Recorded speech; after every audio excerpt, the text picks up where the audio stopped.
Hey everyone, welcome to Kharagpur mobile training institute. তো আজকে আমাদের কাছে এক টেকনিশিয়ান সেট দিয়ে পাঠিয়েছে, যেটা প্রবলেম হচ্ছে আমি দেখানোর চেষ্টা করছি। তো জাস্ট আমি সেটটা অন করছি।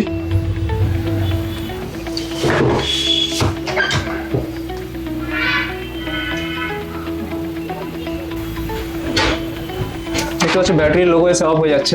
তো আরেকবার আমি দেখানোর চেষ্টা করছি। এখানে দেখতে পাচ্ছি ব্যাটারির সিম্বল এসে বন্ধ হয়ে যাচ্ছে। তো আমাদের সফটওয়্যার কোথাও না কোথাও হার্ডওয়্যারকে সেন্স করতে পারছে না বা ব্যাটারিকে সেন্স করতে পারছে না। তো এরকমই প্রবলেম আছে। তো আমরা একবার ডিসি পাওয়ারে লাগিয়ে দেখবো কি কন্ডিশন। তো দেখতে পাচ্ছ এখন ব্যাটারি যা ভোল্টেজ 3.90, তো আমরা 3.9 রেখেছি। তো একবার ডিসি পাওয়ারে অন করে দেখি। তো দেখতে পাচ্ছ এখন অন করছি, তো আমাদের সেই ব্যাটারি এমপিটি প্রবলেম সেম রয়েছে। তো আমাদের কাছে নতুন ব্যাটারি রয়েছে, একবার ব্যাটারি লাগিয়ে দেখি। যে দেখতে পাচ্ছ বার্নি কোম্পানির ব্যাটারি এসছে, তো সেম প্রবলেম। তো ব্যাটারির সেন্সিং লাইন থেকে এই প্রবলেমটা বেশিরভাগ হয়। তো চলো একবার স্কেমেটিক ডায়াগ্রামে কোথা থেকে এই প্রবলেমটা হয় আমরা জেনে নিই। তো দেখতে পাচ্ছ ইউ চার্জিং আইসি U1800, এটা আমাদের চার্জিং আইসি। তো চার্জিং আইসির যে ডায়াগ্রাম আছে আমরা ওটা দেখি, স্কেমেটিক ডায়াগ্রাম।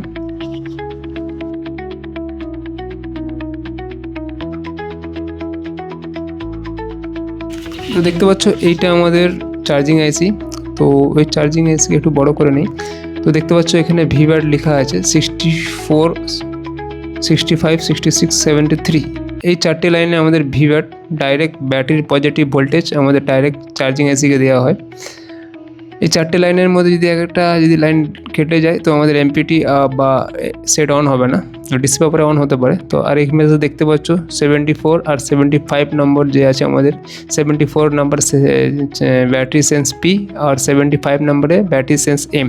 এই দুটো লাইনও যদি কেটে যায় আমাদের অনেক সময় সেট অন হবে না, বা সেট অন হতেও পারে বা ব্যাটারি এমপিটি দেখাতে পারে।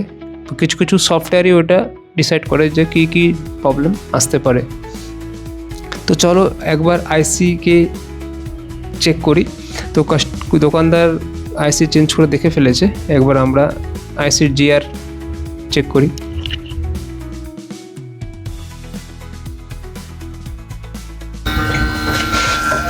তো দোস্তো বরাबर হিট রাখবো 310 আর ইয়ার 0। अभी तो देखते পাচ্ছ এটা আমাদের এক নম্বর ডট, এখানে আমাদের ভিভাস ঢুকে, তার জন্য এটা এক নম্বর। এক থেকে শুরু করে 1 2 3 4 5 6 7 8 9, এটা আমাদের 9 নম্বর। তো এমনি করে আমাদের টোটাল এই পাশে 81টা বলা আছে, অ্যান্টি ক্লকওয়াইজ ঘুরবে, অ্যান্টি ক্লকওয়াইজ। তো এটা আমাদের 81 নম্বর পিন। আর আমাদের যে মেন সেন্সিং পিন হচ্ছে 64 নম্বর আর 65 আর 67, আর এই পাশে 74 75। এই পাঁচটা বল হচ্ছে আমাদের পজিটিভ ব্যাটারির পজিটিভ সেন্সিং পিন। এই সেন্সিং পিন যদি না আসে তাহলে আমাদের এই ব্যাটারি এমপিটি প্রবলেম আসে। চলো একবার চেক করা যাক। 64 বি আসছে, 65ও বি আসছে, 66ও বি আসছে, 74 75। তো এই পাঁচটা পিন আমাদের একদম ওকে আছে। আর এটা আমাদের ব্যাটারি সেন্স পি, মানে পজিটিভ সেন্স। তো পজিটিভের সাথে নেগেটিভেরও সেন্স দরকার পড়ে। তো নেগেটিভকে সেন্স করার জন্য, চেক করার জন্য নেগেটিভকে গ্রাউন্ডে রাখবো। আর আমাদের 74 75 76 যে আছে নেগেটিভ সেন্স, দেখতে পাচ্ছ এখানে গ্রাউন্ড আসা উচিত, তো এখানে গ্রাউন্ড আসে না। তো আমি পুরো কন্টিনিউটি এটা পুরো চেক করার পর আমি দেখতে পেলাম যে এই যে 74 75 76 এ আমাদের যে নেগেটিভ সেন্সটা গ্রাউন্ড হওয়া উচিত। তো টেকনিশিয়ান এই সিল কাটতে যে আমাদের এই নেগেটিভ সিলটা কোথাও না কোথাও ব্রেক করে ফেলেছে। তো যখন আমি চেক করলাম প্রপার এই নেগেটিভ সিলটা এবার, তো এই যে নেগেটিভ সিলটা আমরা দেখতে পাচ্ছ এইখান থেকে আমাদের এই লাইনটা এইখানে অবধি আসছে, এইখানে ব্রেক হয়েছে। এই লাইনটা দেখতে পাচ্ছ আমাদের এখানে আসছে, এখান থেকে আমাদের নিচে এসে গ্রাউন্ড হয়। তো এই লাইনটা কোথাও না কোথাও ব্রেক হয়েছে। তো এই লাইনটা দেখতে পাচ্ছ আমাদের এই লাইনটা 76 নম্বর পিন, 76 নম্বর পিন এখানে গ্রাউন্ড হওয়া উচিত। তো আমাদের এই জন্য এই ব্যাটারি এমপিটি প্রবলেমটা আসছে।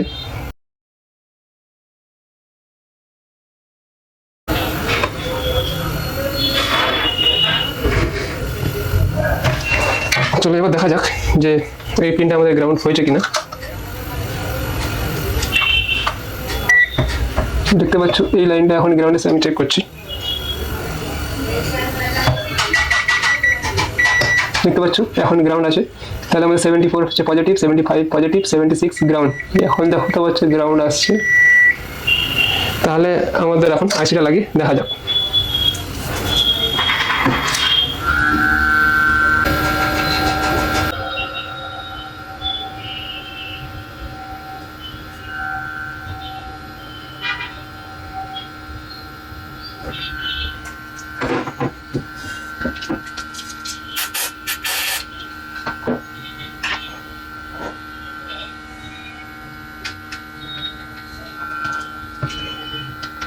দেখতে পাচ্ছ জাম্পারটা এখন আমাদের মারা যাচ্ছে এখানে, জাম্পারটা এখানে এখন মারা যাচ্ছে। এবার চালু করে দেখি।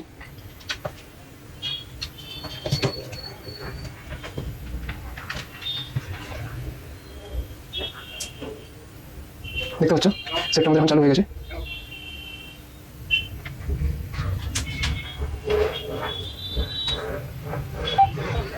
হ্যাঁ नोट 5 प्रो 850 बोला अच्छा वाला और कम वाला 850 अच्छा वाला 650